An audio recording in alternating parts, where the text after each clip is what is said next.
Today we are visiting digital pianos with a perspective from a classical musician.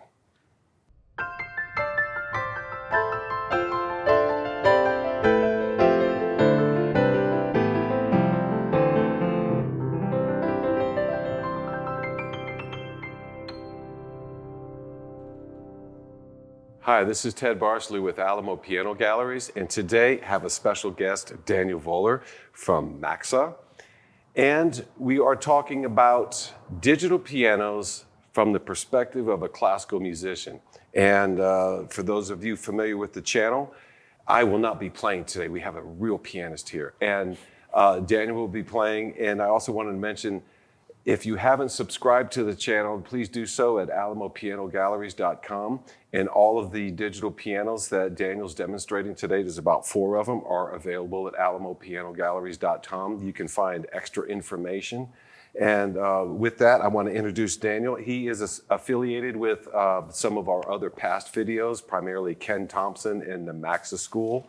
And he's been associated with them for about 9 years. He was a student, no longer is. Now he teaches. Daniel, welcome to Alamo Music Center. Have you been in the store before? I think I've been here once a long time ago. We were looking to buy an accordion and it was too heavy. You know, that's almost everyone that comes in here, they have a story from a long time ago. Yeah. And that's what makes it fascinating, is they have a musical memory that goes with it. And so the reason, I'm not exactly sure how this got lined up between Ken and the other people in the office, but I was thrilled and happy. And the reason why I was thrilled and happy is because of this. I was hoping, they said they've got a guy, he's a great player, great classical musician. He's a young guy. I thought, I hope he's young enough that he hasn't encountered some of the antique things, vintage instruments we have around here, because we knew up front he was going to be demonstrating digitals.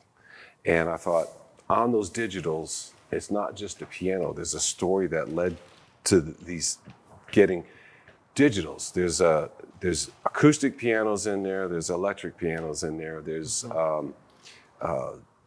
electroacoustic pianos in there with piezo's. There's a lot of different sounds, organ sounds. And a lot of the younger players are not associated of a time when you needed a separate instrument to make every one of those sounds. And so, as he was demoing, this has nothing to do with these digital keyboards that you demoed today.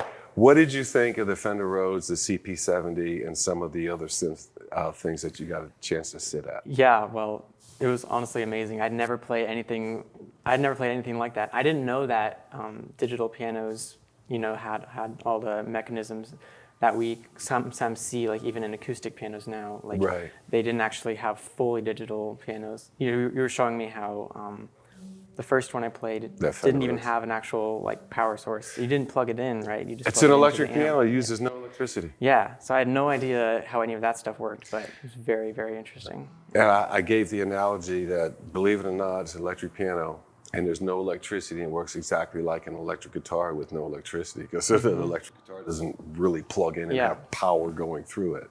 It goes after it. The other thing I wanted to ask you was that, what are your favorite pieces to play on piano? What do you practice on at home? Well, I wish I had more time to practice now, but one of the pieces I recently played for a recital I did, it's called Mephisto Waltz by Liszt. Mm-hmm. His first Mephisto Waltz, and that one is a beast to play, but it's really fun. It's a challenging piece. I never made it anywhere near that level of playing.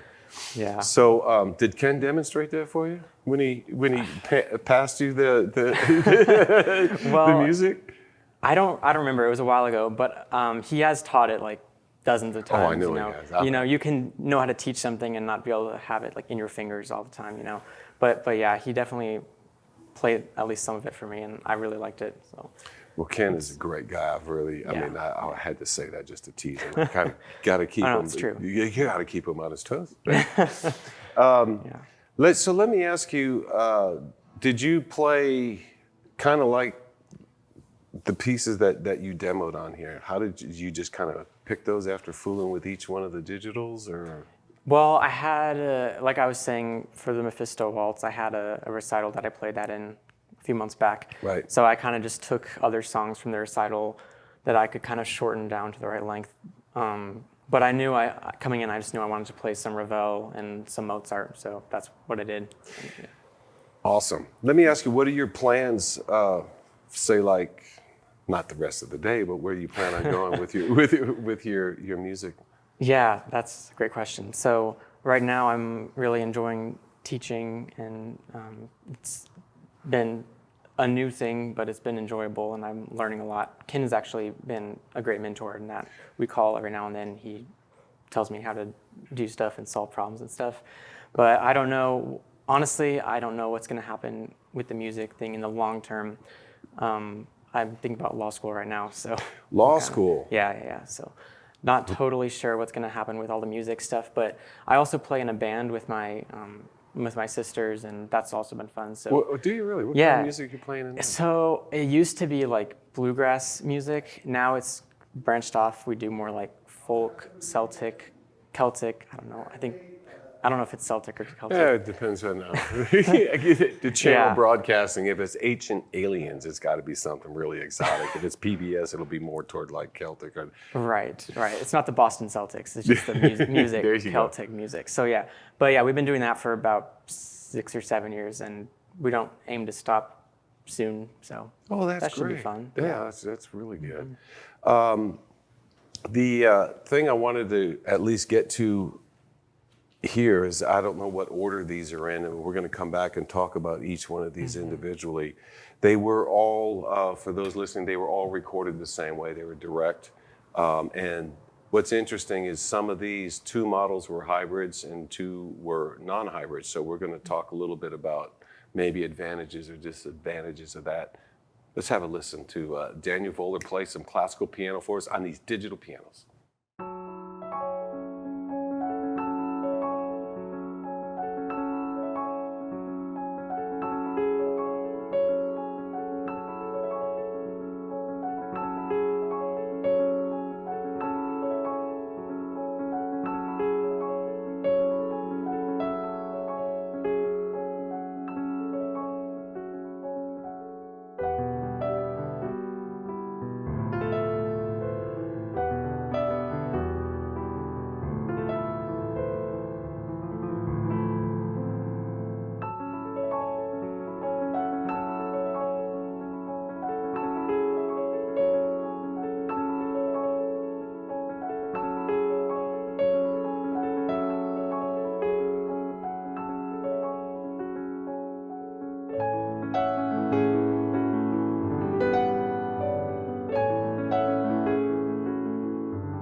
That was some phenomenal playing. The demos were incredible. And I had mentioned that it was really wild to hear classical music being actually played on a digital piano, because most times when people are playing them, they're like beginners. So I'm going to be quiet. I want to ask your opinion about all the digitals you played. I think you played 4 of them. All right, yeah. Well, my favorite by far was this Kawai over here. This would definitely be higher up the line of digital pianos, but the feel of it was very, very similar to an acoustic or just a regular upright or even like a grand piano. Like the action, everything, it just was really nice. Like I didn't feel like I was playing a digital piano. How did you respond to the sound on that? How did that feel? I mean, I have a Yamaha C5 at home, and it kind of just felt pretty natural, honestly. I didn't have to make any adjustments that much. Super. Yeah. And these guys back here? Yeah, well, these ones, I have trouble differentiating between the sound on each of them. They're both very, very solid digital pianos. I will say, like, when I was doing one of my pieces, the Ravel pieces, I had to do all these, like, repeated notes, like da-da-da-da-da-da. It was a lot easier on an action like that, right? Because it mimics more of the upright or grand piano action. But yeah, these for anybody looking to buy like a digital piano, first of all, they look nice and they sound nice, and it feels really solid too. So, yeah. And there was another one we had you play, was a big upright looking thing. Yeah, that was what was that one? That was the Roland. The Roland, yeah. That one I would say I would kind of fit in between these two. So you have this one, then the Roland, and then these two kind of after that. So yeah, I really like the Roland as well. Okay, the one thing I wanted to explain about a hybrid. Off camera, I had him play one other piano, and what did you think of that one? Oh, the last one you the played one over there? right behind you. That was amazing, Okay. yeah.